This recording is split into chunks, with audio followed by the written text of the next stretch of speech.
Hello everyone, আসসালামু আলাইকুম। কেমন আছেন আপনারা?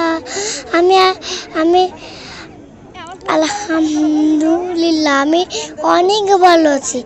আপনারা কেমন আছেন? আমি এখন আমার বাড়ির পাশে একটি স্কুলে অনুষ্ঠান দেখতে এসেছি। দেখতে আমার খুব ভালো লাগছিল।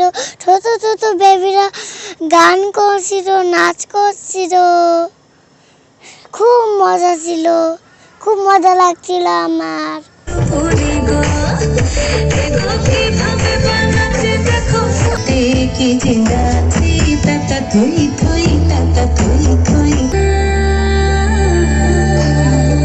অনুষ্ঠান দেখতে দেখতে আমার একটা আইসক্রিম খেতে ইচ্ছা করছিল।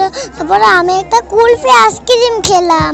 আইসক্রিম খাওয়া শেষে আমি যেমন খুশি তেমনই সাজুগুজু দেখছিলাম। বাচ্চাদের যেমন খুশি তেমন সাজ আমার খুব ভালো লেগেছে। আমি স্কুলে ভর্তি হওয়ার পর এইভাবেই সাজতে চাই। লেখা আছে এখানে বিনামূল্যে চিকিৎসা করা হয়। ডাক্তার তানহা তাসনিম। আমরা আমাদের বন্ধুকে একটি হাততালি দিয়ে উৎসাহ দিই। ডাক্তার তানহা তাসনিম। আমার বয়স 13। অনুষ্ঠান শেষে আমি ভাজা পোড়া খেলাম, তারপরে মাথায় ঘোরাঘুরি করলাম। ও বলতে তো ভুলে গিয়েছিলাম, আমি লাস্টে আরো একটা আইসক্রিম খেয়েছিলাম। তারপর আমি হাঁটাহাঁটি করতে করতে বাসে চলে আসলাম। ভালো থেকেন।